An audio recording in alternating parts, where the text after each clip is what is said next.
Hi, I'm Aaron Borrell. I'm sure most of you have heard of the McLaren F1. It was a brutal and monstrously fast supercar in every sense of the word. Limited to only 106 units worldwide, it was a bona fide supercar. This is the McLaren MP4-12C. It's McLaren's latest opus. It's not the most engaging car to look at. The design does look very generic, especially from the front. It looks almost very Lotus-like. Thankfully, as you move around the car, things get a lot better. We've got 19-inch wheels at the front with 20-inch wheels at the back. And if you look along the side here, we've got these air dams here, which suck up cold air to feed the turbochargers and cool the engine at the same time. The rear end is very aggressive and probably the most dynamic element on the car. The exhaust tip configuration is also very unique and fits beautifully within this light cluster area. There's also a rear diffuser running off the bottom section. However, two questions still need to be answered. What's the McLaren MP4 like to drive? And is it better than the 458? Let's find out. So this is the inside cabin of the McLaren MP4-12C.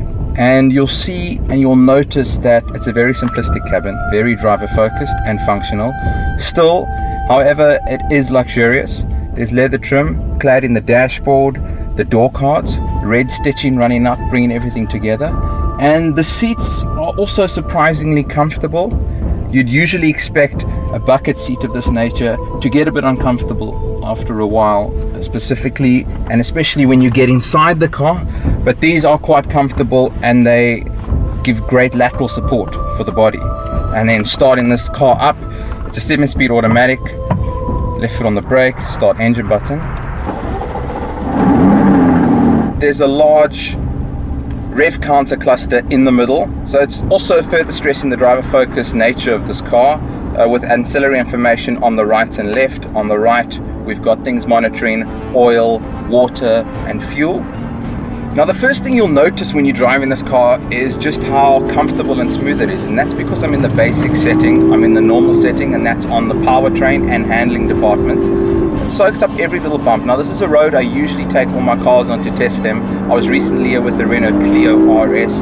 It was extremely bumpy, and I felt everything. I'm in now a bona fide supercar, and I'm not feeling much at all. Now, just like Ferrari that has the Manettino switch on the steering wheel, McLaren has opted to use switch gear on the center console here. And to activate it, you press the button active, which lights everything up orange and also changes the tone of the exhaust a bit. On the handling side of things, there are 3 settings to pick from: normal, sport, and track. On the powertrain, the same thing, normal, sport, track. Now, in the normal setting on both, things are very quiet, the throttle response isn't as sharp as you'd expect, and the car's very compliant. Change these settings. Handling we're going to put to sport, powertrain we're going to put to sport, and then you can already hear the engine has beefed up in sound. Suspension wise, it's still very compliant, it's still very soft, I'm not feeling many bumps. So I'm going to put it into track, just give it time to engage. Yes, I can feel it now. The car has just become more track honed. You can feel the bumps and the nuances in the road much more than before. And the car actually feels better. I like driving in this setting, just makes you feel one with the car, part of the whole experience. And powertrain, the final mode, which is track, just take things to a whole new level. The exhaust note is extremely beefy, the throttle response is instant, and as you can hear, it's just oral bliss. The McLaren MP4-12C uses a bespoke 3.8-litre V8 twin-turbo engine, and that's good for 441 kilowatts and 600 newton meters. Most of those 600 newton meters are available from very low down, from 3000 RPM. Apart from the hydraulic body roll suspension technology that McLaren has used in this car to keep the car settled in the corners, it's also used a very special technology called brake steer. Brake steer was originally used by McLaren in Formula 1 until it was banned, and essentially what this program does is when you're going around a corner, brake is applied to the inner rear wheel, which stops understeer. And as you're going through the corner, that brake force is switched to the outer rear wheel, which stops oversteer. This keeps the car specifically neutral through the corner, and it's very hard to unsettle it and for it to lose its footing.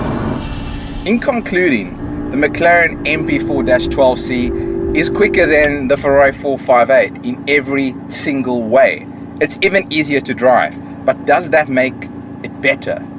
It's really tough to pick which of these two are the best. It's going to come down to personal taste. And on looks alone, I'm going to have to go with the Ferrari 458. But don't get me wrong, the McLaren is a superb car. It's just lacking the refinement and sophistication of the 458 Italia.